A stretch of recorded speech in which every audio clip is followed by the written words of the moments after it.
पापा और मैं हमारे स्कूटर पे आईआईटी दिल्ली के गेट्स पे पहुंचे। उस समय पे आईआईटी जेईई का जो रिजल्ट है वो ऑनलाइन नहीं मिलता था। ये 1998 की बात है। तो रिजल्ट्स जो हैं वो एक पेपर पे प्रिंट होके दीवारों पे पेस्ट किए जाते थे एंड फिर आपको रोल नंबर के वाइज से देखना पड़ता था कि आपका जेईई में सिलेक्शन हुआ है कि नहीं। एंड इसी चीज के लिए पापा और मैं घर से लाजपत नगर दिल्ली आईआईटी दिल्ली के कैंपस गए। मुझे 100% यकीन था कि मेरा मेरिट लिस्ट में नाम आ जाएगा।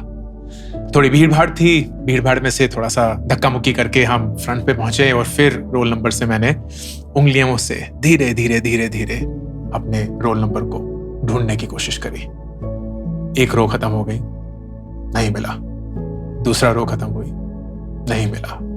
तीसरी रो खत्म हुई, नहीं मिला। सिर्फ 2 और रोज बची थी। चौथी रो खत्म हुई, नहीं मिला था। आखिरी रो, लेकिन फर्स्ट पेज का ऐसे 3 और पेजेस थे। आखिरी रो खत्म हुई फर्स्ट पेज की, नहीं मिला। ऐसे करते हुए सेकंड पेज भी खत्म हो गया, नहीं मिला। थर्ड पेज भी खत्म हो गया, नहीं मिला। And I don't know if you have ever felt this before, लेकिन कभी होता है ना कि आपको लगता है कि आप एक बहुत बुरा सपना देख रहे हैं एंड आप जानते हैं कि अपने सर को थोड़ा सा हिला के ना आप जाग जाएंगे, उस बुरे सपने से बाहर निकल जाएंगे। That's how I felt. उस समय पे सिर्फ ऐसा लग रहा था कि एक बहुत बुरा सपना देख रहा हूं एंड अगर मैं अपना सर जोर से हिलाऊंगा तो मैं उठ जाऊंगा, सपना खत्म हो चुका होगा और मैं वापस असलियत जिंदगी में आ पाऊंगा।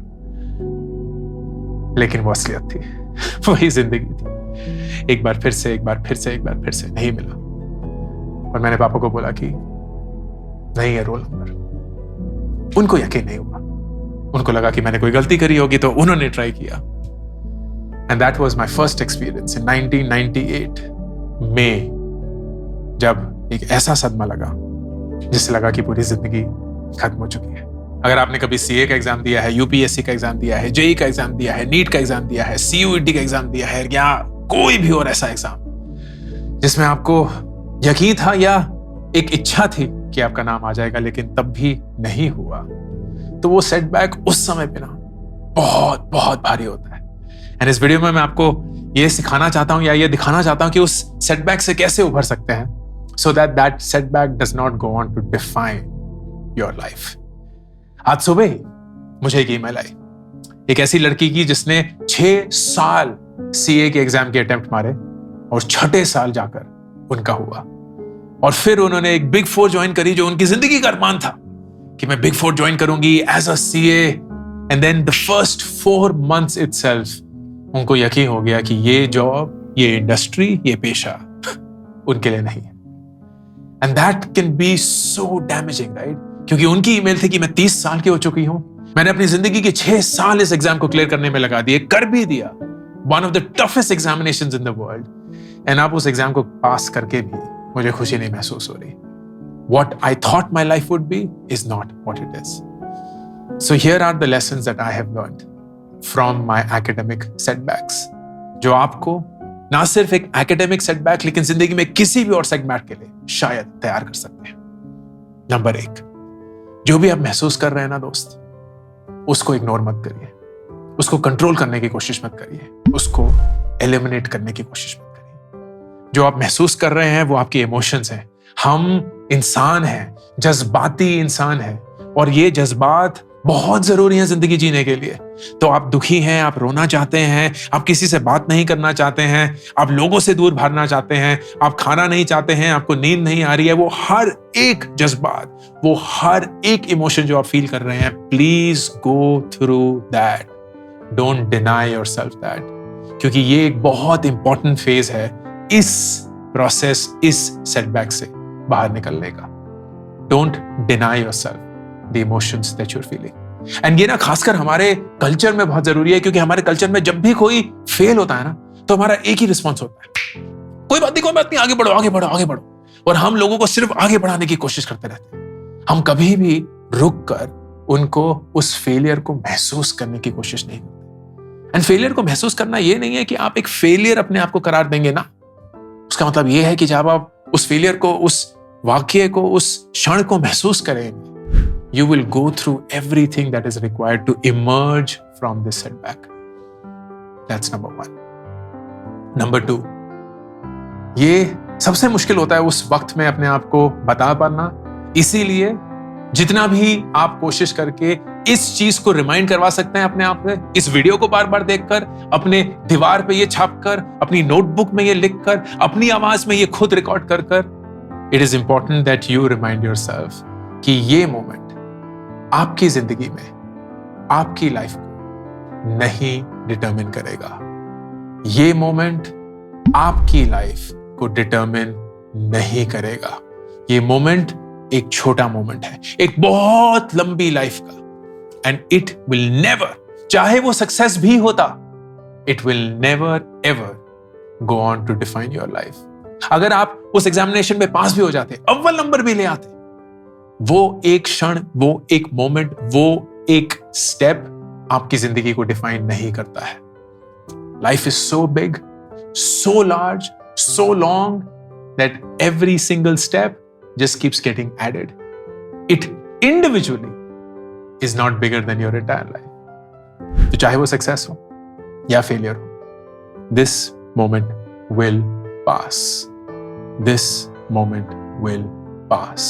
चाहे आप पास हुए या ना हुए हो, ये मोमेंट तो जरूर पास हो जाएगा। वक्त लगेगा, लेकिन उस वक्त के दौरान आपको पेशेंट रहना है और अपने आप को यही याद दिलाना है that this moment shall pass. Number 3, ये एहसास दिलाने के लिए that this moment shall pass, एक चीज जाननी बहुत जरूरी है, और वो ये कि एग्जामिनेशन का पर्पस क्या है, ऑब्जेक्टिव क्या है, and you have to think about this objectively. एक एग्जामिनेशन सिर्फ ये डिटरमिन करता है कि उस पॉइंट पे जो आपसे सवाल पूछे गए थे, उन सवालों के जवाब आपको कितने अच्छे से आते हैं या नहीं आते, and then you are compared to a whole host of people जो वही एग्जाम वही कंडीशन में मोर और लेस दे रहे होते हैं। तो उनके सवाल क्या आपसे बेहतर थे या कम थे या सेम थे, एंड इसके बेसिस पे एक रैंक निकलती है। If you really think about it, जिंदगी में सक्सेस ऐसे नहीं मेजर होती। जिंदगी एक जीरो सम गेम नहीं है। जिंदगी में किसी के जीत की वजह से आपकी हार निश्चित नहीं है। जिंदगी में आपको जीतने के लिए किसी को हारना भी जरूरी नहीं है। जिंदगी में हर एक इंसान के लिए जगह है, हर एक इंसान के लिए अपॉर्चुनिटी है। It's what's called a positive sum game, कि अगर आप जीतते हैं तो कोई और भी जीत सकता है। The best example of that is let's say this YouTube channel. जब ये यूट्यूब चैनल मैंने शुरू किया 2017 में, तो बहुत सारे और लोग थे जिनके यूट्यूब चैनल थे। जब 2020 में मैंने पर्सनल फाइनेंस, करियर, प्रोडक्टिविटी में कंटेंट बनाना शुरू किया, बहुत सारे लोग थे जो पर्सनल फाइनेंस, करियर और प्रोडक्टिविटी में भी बना रहे थे। तो why is it that I have close to 3 million people?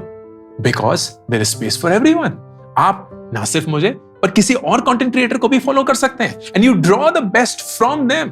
And this is not just content creation, ये किसी भी और स्फीयर में लागू होता है। For you to win, nobody has to lose, and if somebody has won, that doesn't mean you will lose. Examinations don't follow that approach. Examinations follow a very strict zero sum game approach, which means अगर आप number 1 हैं तो कोई और number 1 नहीं हो सकता। अगर आप सिलेक्ट हो गए हैं तो किसी और को एलिमिनेट होना पड़ेगा। This is not the right way of measuring life. So you have to recall कि ये जो एग्जामिनेशन का एक तरीका है, प्रोसेस है, अप्रोच है, this is not how real life works. This is just a very poor representation of what they want you to go through.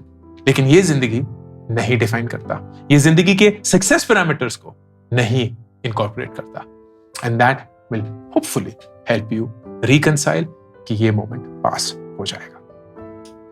Number 4, and this is very important, काश ये मैंने किया होता, लेकिन मैंने एक अलग ढंग से किया। Document whatever you're feeling.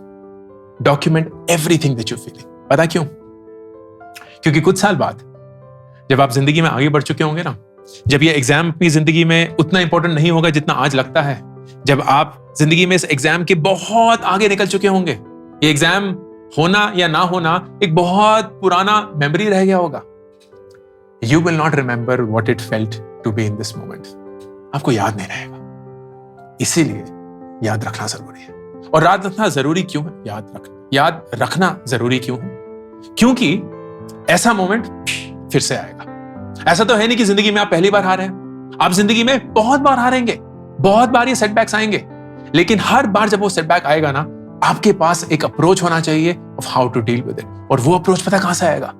आपके पिछले सेटबैक से, लेकिन आप उसके बारे में भूल चुके होंगे। आपको सेटबैक तो याद होगा, लेकिन आप क्या महसूस कर रहे थे और क्या क्या स्टेप्स आपने लिए उस सेटबैक से ओवरकम करने के, वो आप भूल चुके होंगे। आप वो कोर इमोशंस भूल चुके होंगे। So it's important that you document जो भी आप महसूस कर रहे होंगे, whether you're crying, whether you're sad, whether you're depressed, whether you're irritated, whether you're angry, whether you're disappointed, whether you're feeling lost, you're feeling guilty, you're feeling ashamed, you're feeling like a loser, वो हर एक चीज लिखिए and रोज लिखिए, क्योंकि धीरे धीरे धीरे धीरे धीरे you'll get better and at some point of time when you're absolutely fine, आप रिफ्लेक्ट करके अपने आप को यकीन भी नहीं दिला पाएंगे कि वही सेम शख्स शायद 1 महीने पहले या 3 महीने पहले या 4 महीने पहले एक कंप्लीटली डिफरेंट इंसान था।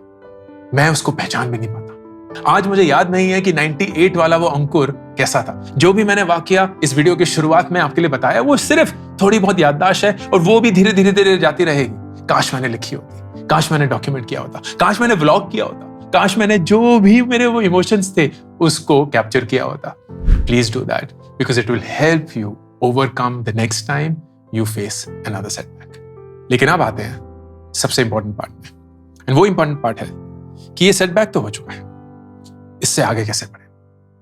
And that is very important exercise.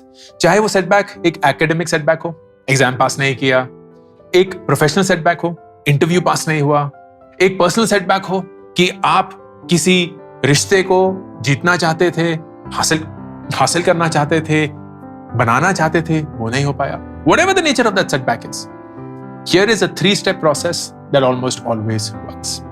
Step number 1, अपने आप के साथ बैठकर एक पूरी लंबी सी लिस्ट बनाइए of all the reasons why you did not make it. वो हर एक कारण जो आपको लगता है आपकी असफलता का रिजल्ट था। List them down. कुछ भी हो सकता है, छोटी से छोटी चीज, बड़ी से बड़ी चीज। फॉर एग्जाम्पल, मुझे याद है जेईई के पेपर देते हुए मेरा सेंटर था सादिक नगर में, एक गवर्नमेंट स्कूल था वहां, और ये समर्स में होता था। आजकल जेईई 2 एग्जाम होते हैं, राइट? एक पहले शायद प्रीलिम होता है, ऑब्जेक्टिव पेपर, और फिर एक मेंस होता है। उस समय पे सिर्फ एक ही एग्जाम था। वो 3 घंटे का एग्जाम था, या शायद नहीं 2 घंटे के एग्जाम थे, मैथ्स के, फिजिक्स के, केमिस्ट्री के। मुझे पूरा याद नहीं, देखा अभी भी याददाश्त धीरे धीरे जा रही है। एंड आई रिमेंबर उस स्कूल में बिजली नहीं थी, तो गर्मी में पसीने में लथपथ होते हुए मैंने वो पेपर दिया था। लिख दो, वो भी गर्मी बहुत थी, एंड मैं एकदम ठहरा कूल डूड, तो मैं गर्मी में पेपर नहीं दे सकता। इट कुड ऑल्सो बी कि मेरी फिजिक्स की तैयारी सही नहीं थी। इट कुड ऑल्सो बी कि ऑर्गेनिक केमिस्ट्री के बहुत सारे सवाल आए थे और मैं उसमें माहिर नहीं था। इट कुड ऑल्सो बी कि मेरे पेन की इंक खत्म हो गई। इट कुड ऑल्सो बी कि मेरे आसपास जो लोग थे वो इतनी सारी एक्स्ट्रा शीट्स मांग रहे थे कि मैं इंटरमीडिएट हो गया। इट कुड ऑल्सो बी कि बुखार था। जो भी रीजन है, चाहे वो एक्सक्यूजेस हो, रियलिटी हो, कुछ भी हो, list them down. List every single thing down. Step number 1। Step number 2, इस लिस्ट को अब सॉर्ट करिए in increasing order of impact. सबसे छोटे इंपैक्ट से लेके सबसे बड़े इंपैक्ट रैंक करिए, and you will know that ranking in your head. आप अपने आप से झूठ नहीं बोल सकते। तो मुझे पता है कि मुझे जितनी भी गर्मी लग रही थी या पसीने आ रहे थे, वो शायद सबसे लीस्ट इंपॉर्टेंट था इन माय रिजल्ट। एंड मेरी तैयारी सही नहीं थी इन व्हाटएवर डिसिप्लिन, चाहे वो फिजिक्स हो, केमिस्ट्री हो, मैथ्स हो, या आपके एग्जामिनेशन में कोई भी और अपना सब्जेक्ट हो। That was my biggest reason of impact. So you rank them in an increasing order. Increasing क्यों? क्योंकि बहुत आसान होता है छोटी छोटी चीजों को पहले डाल पाना, बहुत मुश्किल हो जाता है बड़ी बड़ी चीजों को बाद में रख पाना।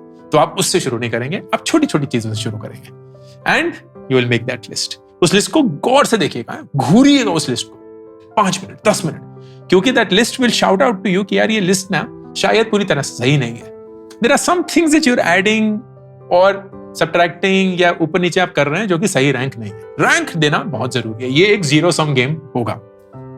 And then the third and last part, जो आपके टॉप 3 रीजंस हैं, highest impact of this failure, work on them. बाकी हर एक चीज एलिमिनेट कर दो, चाहे वो जितनी भी जरूरी आपको लगती थी या जितनी भी प्रोबेबिलिटी उसके फिर से होने की, कोई फर्क नहीं पड़ता। You will only focus on the top 3 reasons why you feel you did not make it. उन 3 चीजों पे काम करना है। अगर वो 3 चीजों पे आप काम नहीं कर पाएंगे तो आप फिर से इसी सेटबैक को फेस करेंगे। एंड अनफॉर्चुनेटली फिर सेटबैक फेस करने की इतनी आदत पड़ जाएगी कि दूसरे साल तीसरे साल ना आप नम हो जाएंगे। And I remember that's the mistake that I made. 98 में जब मेरा जेईई क्लियर नहीं हुआ तो मैंने ये एक्सरसाइज नहीं करी। मैंने बोला नहीं, कुछ तो हो गया होगा, मार्क्स में गलती हो गई होगी, कहीं इवैल्यूएटर वो खुश नहीं होगा, उनका कोई बुरा दिन चल रहा था। Basically I just passed it on to somebody else. बोला 1 साल और फाइट मारेंगे, 1 साल और तैयारी करेंगे, अगले साल तो पक्का हो जाएगा। अगले साल पूरी तैयारी करी, पूरी शिद्दत के साथ करी। लेकिन मुझे आज अपने दिल पे हाथ रख के ये झूठ बोलना इम्पॉसिबल है कि मेरी तैयारी पूरी नहीं थी। नहीं थी, बिल्कुल ही नहीं थी। मैं फिजिक्स में कमजोर था, केमिस्ट्री के ऑर्गेनिक में कमजोर था, मैथ्स में अच्छा था, इनऑर्गेनिक में अच्छा था, लेकिन इसके चलते मैं क्लियर नहीं कर सकता था। And I did not face the truth.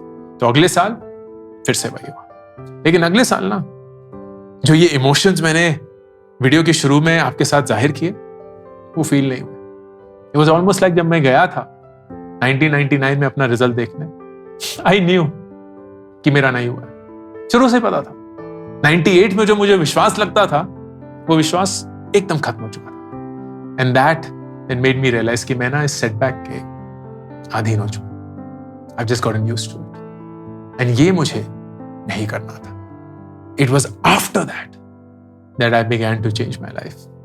And धीरे धीरे धीरे धीरे कर वो सेटबैक से उभर कर I got to a point जहां मैं आज हूं, जहां मैं उस फिजिक्स की दुनिया से, आईआईटी की दुनिया से, पढ़ाई की दुनिया से कोसों दूर हूं। But I am still living a life that I am happy with, that I find joy in. I think I am successful on my own terms and I am a living example कि जिंदगी बहुत लंबी है, बहुत खूबसूरत। And जितना आप जिंदगी को पेशेंस की नजरों से देखेंगे, खुद पे काम करते रहेंगे, उतना ही जिंदगी आपको वापस जिंदगी देती रहेगी। That's the beauty of life. तो जो भी सेटबैक हो, यूपीएससी का हो, नीट का हो, जेईई का हो, सीए का हो, लॉ का हो, किसी भी और दर्जे का हो, किसी भी नेचर का सेटबैक हो, प्रोफेशनल हो, पर्सनल हो, एकेडमिक हो, अप्रोच से, नजरिया से, सिर्फ आउटकम अलग होगा, लेकिन आउटकम भी अल्टीमेटली एक ही कि क्या आप अपनी जिंदगी में खुश हैं या नहीं। क्योंकि अगर खुश नहीं है तो क्या ही कर लिया ये सारे एग्जाम पास करके, और अगर खुश हैं तो क्या ही फर्क पड़ा कि आप ये एग्जाम पास नहीं कर पाए। On that note, Ankur Warikoo signing of.